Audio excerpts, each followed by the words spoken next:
1964 P T ചാക്കോയുടെ അകാല ചരമത്തെ തുടർന്ന് മധ്യ തിരുവിതാംകൂറിലെ ക്രൈസ്തവർക്കും നായന്മാർക്കും ഇടയിലുണ്ടായ വലിയ വികാര വിക്ഷോഭത്തിൽ നിന്നാണ് കേരള കോൺഗ്രസ് പാർട്ടി പിറവിയെടുത്തത് എന്നാണ് ചരിത്രവും ഐതിഹ്യവും. ആ പാർട്ടി കേരള രാഷ്ട്രീയത്തിൽ വലിയ സംഭാവനകൾ നൽകിയിട്ടുണ്ട്. കേരള രാഷ്ട്രീയത്തിന് വിലമതിക്കാനാകാത്ത ഈടുവെപ്പുകൾ നൽകിയ ഒരു മഹാപ്രസ്ഥാനമാണ്. അതിൻ്റെ ആദ്യകാല നേതാക്കളിൽ പലരും പിന്നീട് പിരിഞ്ഞുപോയി എങ്കിലും പാർട്ടി ഒരിക്കലും അതിൻ്റെ അസ്തിത്വം പണയം വയ്ക്കുകയുണ്ടായിട്ടില്ല. അതിനുശേഷം രൂപീകൃതമായ മറ്റ് പല പ്രാദേശിക പാർട്ടികളും ഒന്നുകിൽ കോൺഗ്രസ്സിലേക്ക് തിരിച്ചു പോവുകയോ അല്ലെങ്കിൽ ജനതാ പാർട്ടിയിലും അതിൻ്റെ പിൽക്കാല രൂപങ്ങളിലും അഭയം തേടുകയാണ് ഉണ്ടായത്. അങ്ങനെയാണ് ബംഗ്ലാ കോൺഗ്രസ്, ഉത്കൽ കോൺഗ്രസ്, ജന കോൺഗ്രസ്, ഭാരതീയ ക്രാന്തിദൾ മുതലായ പാർട്ടികൾ ഇന്ത്യയുടെ രാഷ്ട്രീയ ഭൂപടത്തിൽ നിന്ന് മാഞ്ഞുപോയത്. പക്ഷേ കേരള കോൺഗ്രസ് ഒരിക്കലും അങ്ങനെ മറ്റേതെങ്കിലും ദേശീയ പാർട്ടിയിലേക്ക് ലയിക്കുകയോ അതല്ലെങ്കിൽ കോൺഗ്രസ്സിലേക്ക് തിരിച്ചു പോവുകയോ ചെയ്തില്ല. കോൺഗ്രസ്സിലേക്ക് തിരിച്ചു പോയിരുന്നെങ്കിൽ കെ എം മാണിക്ക് കേരള മുഖ്യമന്ത്രിയാകാൻ യാതൊരു തടസ്സവും ഉണ്ടാകുമായിരുന്നില്ല. അദ്ദേഹത്തിന് അതിനുള്ള തൻ്റെ ഇടം ഉണ്ടായിരുന്നു, നേതൃത്വ ഗുണമുണ്ടായിരുന്നു, വലിയ ജനപിന്തുണയും ഉണ്ടായിരുന്നു. പക്ഷേ കേരള കോൺഗ്രസ്സായിട്ട് തുടർന്നുകൊണ്ട് അദ്ദേഹം ഈ കോട്ടയം, ഇടുക്കി ജില്ലകളുടെ ഇട്ടാവട്ടത്തിനപ്പുറത്തേക്ക് വികസിക്കാനോ വളരാനോ കഴിയാതെ പോയി. കേരള കോൺഗ്രസിൻ്റെ വലിയൊരു പരിമിതി അതാണ്. കേരള കോൺഗ്രസ് വളരുന്നതനുസരിച്ച് പിളരുന്നതനുസരിച്ച് അതിൻ്റെ ശക്തി ക്ഷയിക്കുകയും ചെയ്തു എന്നുള്ളതാണ് ചരിത്രം.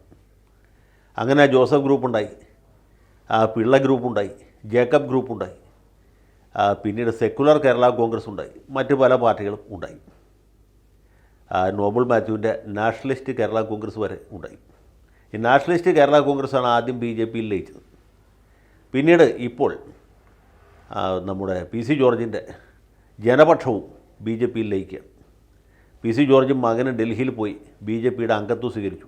ജനപക്ഷം ബി ജെ പിയിൽ ലയിച്ചതായിട്ട് പ്രഖ്യാപിച്ചു. ഇത് പറയുമ്പോൾ നമ്മൾ മറക്കാൻ പാടില്ലാത്ത ഒരു ഉപകഥ കൂടിയുണ്ട്. അത് ആർ ബാലകൃഷ്ണപിള്ളയുടെ നേതൃത്വത്തിലുണ്ടായിരുന്ന കേരള കോൺഗ്രസ് പിള്ള ഗ്രൂപ്പ് 1977 ആണ്ടിൽ അന്ന് കേന്ദ്രത്തിൽ ഭരണകക്ഷിയായിരുന്ന ജനതാ പാർട്ടിയിൽ ലയിക്കുകയുണ്ടായി. പിന്നീട് ജനതാ പാർട്ടി ശിഥിലമായ സമയത്ത് ബാലകൃഷ്ണപിള്ള പിള്ള ഗ്രൂപ്പ് പുനരുജ്ജീവിപ്പിച്ചു എന്നുള്ളതാണ് ചരിത്രം. അന്ന് കേരള കോൺഗ്രസ്സിലേക്ക് മടങ്ങി പോകാതിരുന്ന ആളുകൾപ്പെട്ടവരാണ് ഇപ്പോൾ വീരേന്ദ്രകുമാറിൻ്റെ പാർട്ടിയുടെ സെക്കൻഡ് ഇൻ കമാൻഡായിരിക്കുന്ന പ്രൊഫസർ വർഗീസ് ജോർജും നമ്മുടെ തിരുവല്ല MLA ആയിരിക്കുന്ന പ്രിയപ്പെട്ട മാത്യു ടി തോമസും, അങ്ങനെ കുറച്ച് പേർ. ബാക്കി മിക്കവരും തന്നെ കേരള കോൺഗ്രസ്സിലേക്ക് തിരിച്ചു പോയാൽ ഒരാളാണ് ജോസഫ് എം പുതുശ്ശേരി. അങ്ങനെ ഒരു ചരിത്രമുണ്ട്. പിന്നെ കെ കരുണാകരൻ DIC-K രൂപീകരിച്ച സമയത്ത് അതിൻ്റെ സമുന്നത നേതാവായിട്ട് മാറിയവരാണ് TN ജേക്കബും ജോണി നെല്ലൂരും. അവർ പിന്നീട് കേരള കോൺഗ്രസ് ജേക്കബ് ഗ്രൂപ്പ് പുനരുജ്ജീവിപ്പിച്ചു എന്നൊരു ചരിത്രം. അപ്പോൾ കേരള കോൺഗ്രസ് വിട്ട് പോകുന്നവർ തിരിച്ച് കേരള കോൺഗ്രസ്സായിട്ട് തിരിച്ചു വരും എന്നുള്ളതാണ് ചരിത്രം. ഒരിക്കലും കേരള കോൺഗ്രസിൻ്റെ ആ ഒരു ഐഡൻറ്റിറ്റി അവർക്ക് തേച്ച് മാച്ച് കളയാൻ പറ്റുകയില്ല. ഇപ്പോൾ പി സി ജോർജും ബി ജെ പിയിൽ ലയിച്ചിരിക്കുകയാണ്. എത്ര ദിവസം അദ്ദേഹത്തിന് ബി ജെ പിയിൽ തുടരാൻ പറ്റും, അല്ലെങ്കിൽ ഇദ്ദേഹത്തെ വെച്ചുകൊണ്ട് ബി ജെ പിക്ക് എത്ര ദൂരം മുന്നോട്ട് പോകാൻ പറ്റും എന്നുള്ളതിനെക്കുറിച്ച് യാതൊരു പ്രവചനവും നടത്താൻ ഞാൻ ആളല്ല. പക്ഷേ പി സി ജോർജിനെ സംബന്ധിച്ചിടത്തോളം അദ്ദേഹത്തിന് ഇടതു മുന്നണിയിൽ ഇടമില്ല. വലതു മുന്നണിയിൽ നിന്ന് അദ്ദേഹത്തെ പുറത്താക്കി വെച്ചു.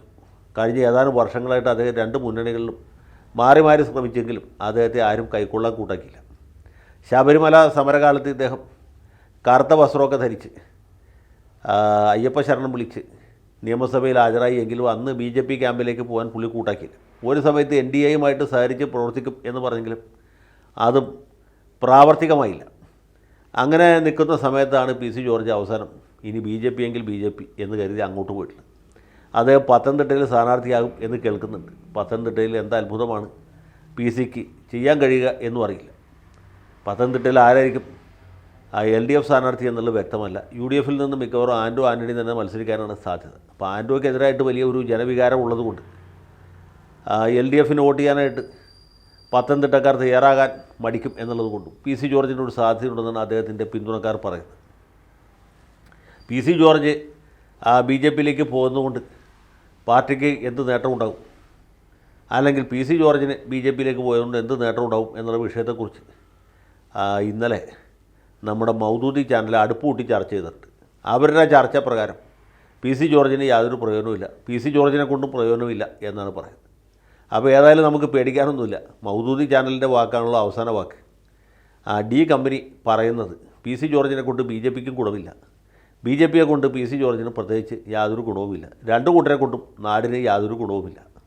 അപ്പോൾ ആർക്കും ഒരു പ്രയോജനമില്ലാതെ ഒരു വനരോധനമായിട്ട് പി സി ജോർജിൻ്റെ പാർട്ടി മാറ്റം അല്ലെങ്കിൽ ലയനം അവശേഷിച്ചു എന്നാണ് അടുപ്പുകൂട്ടി ചർച്ചക്കാർ പറയുന്നത്. അതുകൊണ്ട് പി സി ജോർജിനെ ഇനി മേലുകീട് നോക്കേണ്ട ആവശ്യമില്ല, അടുപ്പുകൂട്ടി ചർച്ചക്കാർക്ക് നോക്കേണ്ട ആവശ്യമില്ല. നമ്മുടെ ജനാധിപത്യമാണല്ലോ. അപ്പോൾ ആളുകൾക്ക് നിൽക്കുന്ന പാർട്ടി തന്നെ നിൽക്കണം എന്ന് യാതൊരു നിർബന്ധവുമില്ല. ഇന്ന് കാണുന്നവരെ നാളെ കാണുന്നില്ല എന്ന് പറയുന്നത് ഇതുപോലെയുള്ള ആളുകളെ ഉദ്ദേശിച്ചിട്ടാണ് എന്ന് ഞാൻ വിചാരിക്കുന്നു. ഇതോടൊപ്പം ചേർത്ത് പറയേണ്ട ഒരു കാര്യം കൂടിയുണ്ട്. ബി ജെ പിക്ക് അനുകൂലമായി കേരളത്തിലെ ക്രൈസ്തവരെ സംഘടിപ്പിക്കാൻ നമ്മുടെ ജോണി നെല്ലൂരിൻ്റെ നേതൃത്വത്തിൽ ഒരു പാർട്ടി നേരത്തെ രൂപീകരിച്ചു. ആ പാർട്ടിയുടെ പേരും പറ്റൊക്കെ ഞാൻ മറന്നുപോയി, കാരണം അങ്ങനെ ഓർമ്മിക്കത്തക്ക ഒരു പേരൊന്നുമല്ല, NPP എന്നോ മറ്റോ. ആ പാർട്ടിക്ക് എന്ത് സംഭവിച്ചു എന്ന് നമുക്കറിയില്ല. ഏതായാലും ആ പാർട്ടിയുടെ സ്ഥാപക നേതാവായിരിക്കുന്ന സാക്ഷാൽ ജോണി നെല്ലൂർ കേരള കോൺഗ്രസ് ജോസ് മാണി ഗ്രൂപ്പിൽ തിരിച്ചു വന്നിരിക്കുന്നു എന്നതാണ് ഏറ്റവും പുതിയ വാർത്ത. അദ്ദേഹം വളരെ കാലം മുമ്പ് KM മാണി ജീവിച്ചിരിക്കുന്ന കാലത്ത് മാണിയോട് കലഹിച്ച് TN ജേക്കബും PM മാത്യു സ്റ്റീഫനും ഒരുമിച്ച് ഒരു പുതിയ പാർട്ടി ഉണ്ടാക്കിയ ആളാണ്. അതിനാണ് ജേക്കബ് ഗ്രൂപ്പ് എന്നറിയപ്പെട്ടത്. ആ പാർട്ടിയുടെ രൂപീകരണ സമ്മേളനം എറണാകുളത്ത് വളരെ ആഘോഷമായിട്ട് നടന്ന് ഞാനിപ്പോഴും ഓർക്കുന്നുണ്ട്.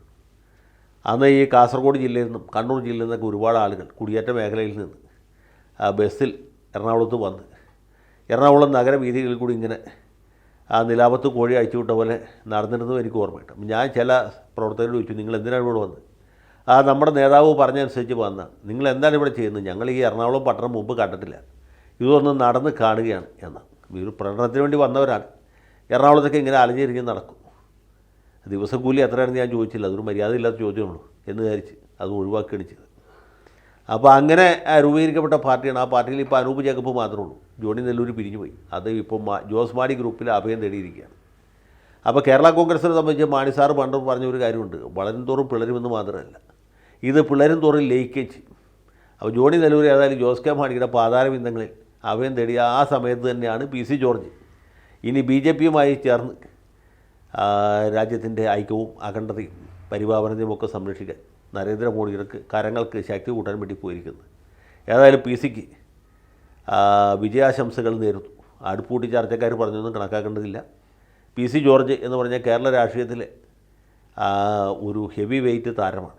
അത് അദ്ദേഹത്തിൻ്റെ വിരോധികൾക്ക് പോലും സമ്മതിക്കേണ്ടി വരും എന്നാണ് എൻ്റെ വിശ്വാസം. അപ്പോൾ പി സിക്കും മകനും BJPയിൽ ശോഭനമായ ഭാവി ആശംസിക്കുന്നു. എല്ലാ വിജയങ്ങളും ഉണ്ടാകട്ടെ എന്ന് അരുവിത്തറ വല്യച്ഛനോട് ആത്മാർത്ഥമായിട്ട് പ്രാർത്ഥിക്കുകയും ചെയ്യുന്നു.